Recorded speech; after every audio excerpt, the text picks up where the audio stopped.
My wife said, "I invited my ex to my family's Christmas party. You need to be mature." I replied, "It's your family's party. Invite whoever you want."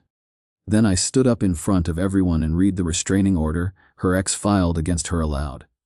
When her father asked her why, Rowan, 38, male, had been with Tessa, 36, for 9 years, married for 6. Our life in the historic, sun-drenched city of St. Augustine, Florida, was a carefully staged production of her social aspirations. We lived in a beautifully restored Spanish colonial house that I had inherited, a property she treated as a backdrop for her frequent fundraising events. I was a maritime archaeologist, leading underwater survey projects for a private historical foundation, earning a steady $85,000 a year. Tessa was the director of development for a large arts non-profit, a position that brought her $110,000 annually and placed her at the center of the city's philanthropic elite. Our social life consisted of her galas, donor dinners at places like College Restaurant, and weekends with her friends, Graham and Olivia, who viewed my academic pursuits as a quaint but unserious hobby. Don't miss the twist. Subscribe and help us reach 1,000 subscribers. The opportunity that would change the course of my life arrived on a crisp October morning. It came in a thick, formal envelope from a prestigious Naval History Institute in Alexandria, Virginia. They were offering me the position of Director of Underwater Archaeology, a role created specifically for me, to lead a new division focused on Revolutionary War-era shipwrecks in the Potomac River. It was a career-defining opportunity. The offer included a base salary of $175,000, a generous research budget, a full relocation package, and a new Jeep Grand Cherokee as a company vehicle. I told Tessa that evening, my voice filled with a passion I hadn't expressed in years.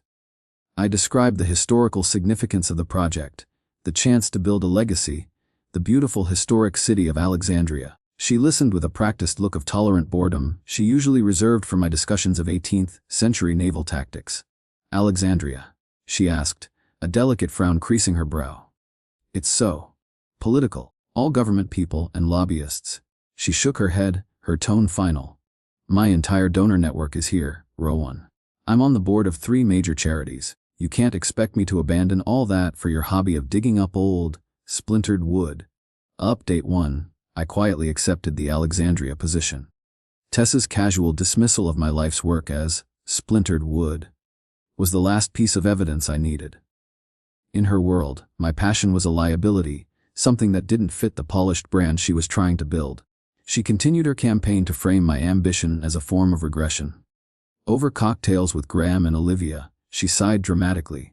"Rowan has this idea to move to Virginia," she said, her voice laced with a gentle pity. "He wants to take a dusty government job. I'm worried he's losing touch with the real world." Graham, a real estate developer who measured success in square footage, nodded sagely. "You have to stay where the money is, man. Her career is on fire here." Olivia added, "She needs a partner who understands her world, Rowan." They saw me as a man drifting away from a life of substance. I offered no defense. I had already begun my own logistical preparations.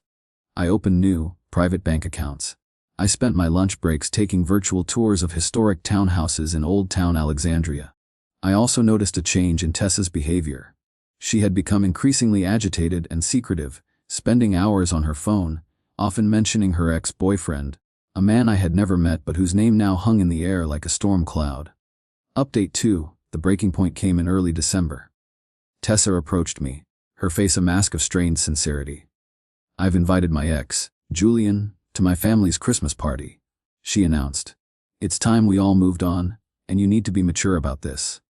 I looked at her, at this sudden, bizarre demand.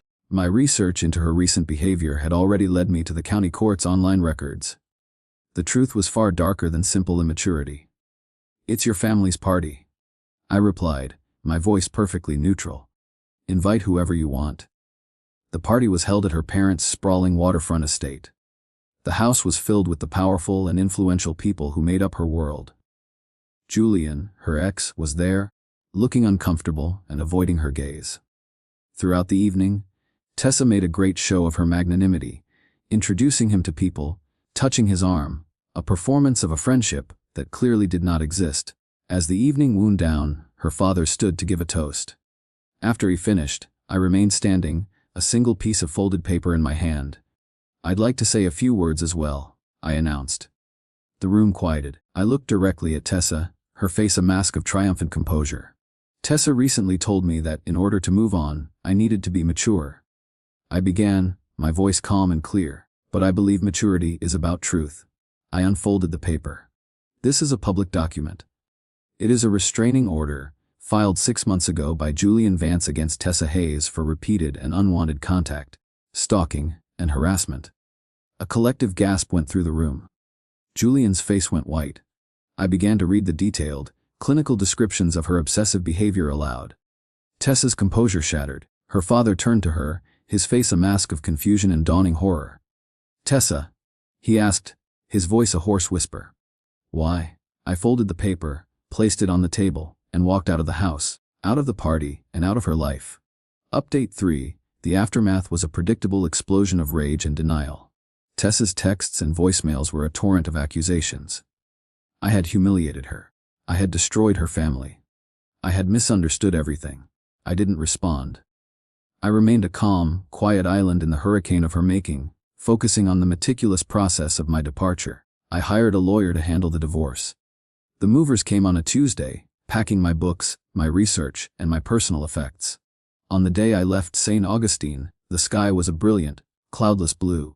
I drove my old Jeep Wrangler north, the miles a steady, rhythmic erasure of my old life.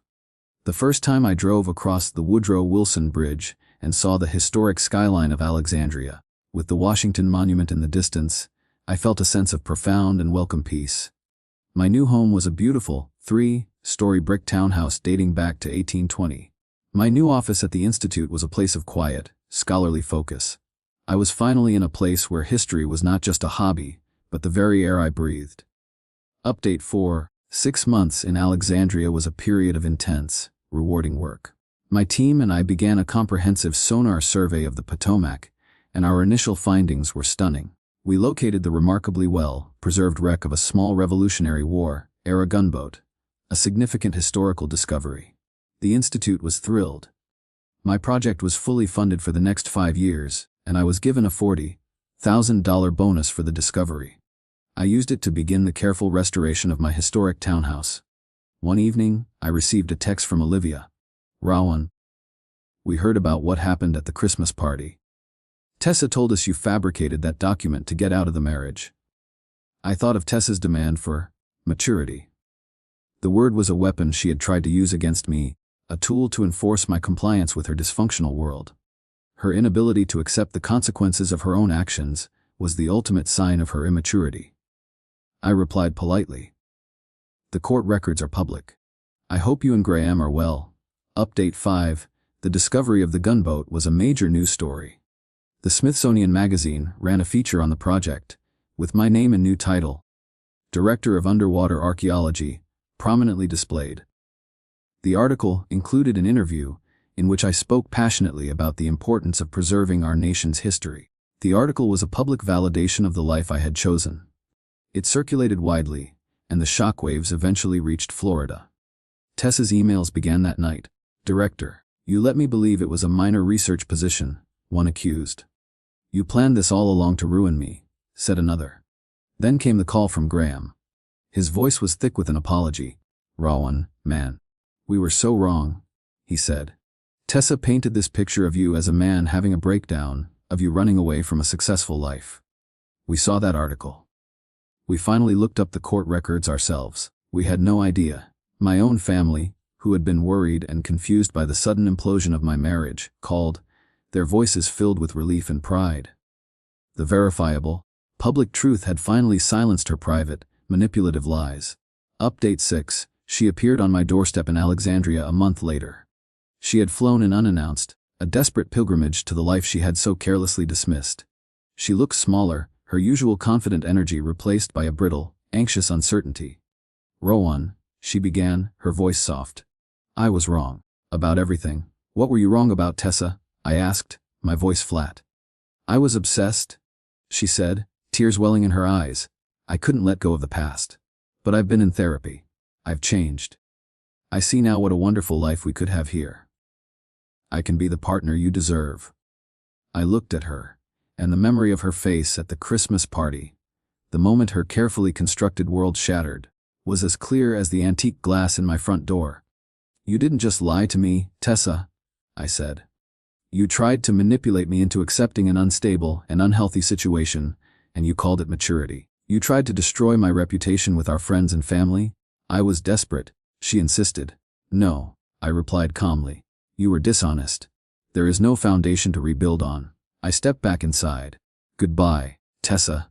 Update 7. Her rejection fueled a final, desperate act of retaliation. She began a subtle campaign of professional sabotage, contacting board members of my institute, people she knew through her fundraising world, and spreading vague but damaging rumors about my emotional instability and unprofessional conduct. It was a foolish, transparent move. My boss, a retired Navy admiral, called me into his office. He had received one of the calls. He looked at me, his eyes clear and steady. "Son," he said, "I've commanded fleets. I know the difference between a real threat and a desperate gambit." He had his legal team draft a single, powerful cease and desist letter, which was sent to Tessa and to the chairman of her non-profits board. The letter detailed her documented history of harassment and made it clear that any further interference with the Institute's work would be met with a swift and public lawsuit. The campaign stopped immediately. Update 8. A year passed. My work was my passion, and my life was full of a quiet, scholarly joy.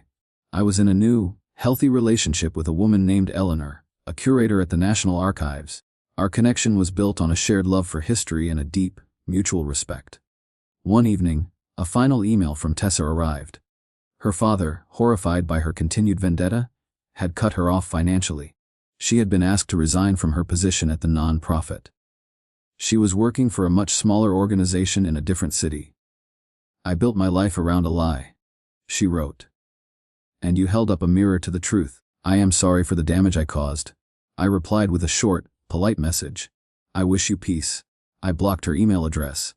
Final update, several months later. I was the guest of honor at a historical society dinner in Washington, D.C. After my speech, a distinguished older gentleman approached me. It was Tessa's father. He shook my hand, his grip firm. "Rowan," he began, his voice heavy with a sincere regret. "I need to apologize. We were so caught up in Tessa's world, in her vision of success, that we failed to see her for who she was." He shook his head. "That night, at the Christmas party, what you did was a terrible, necessary thing. It was the only way to make us see the truth." He looked at me, his eyes clear. "She demanded maturity from you, when she was the one who was acting like a child. I am so sorry we didn't see it sooner." His words brought a final, profound sense of closure. I reflected on the lesson of the past 2 years. True maturity is not about tolerating deception for the sake of peace. It is about having the courage to present the truth, calmly and factually, even when it is painful. Tessa's demand for maturity was a trap, a test of my willingness to live within her lie. By refusing, I had not only saved myself, but I had also, in a strange and painful way, offered her the only possible path to her own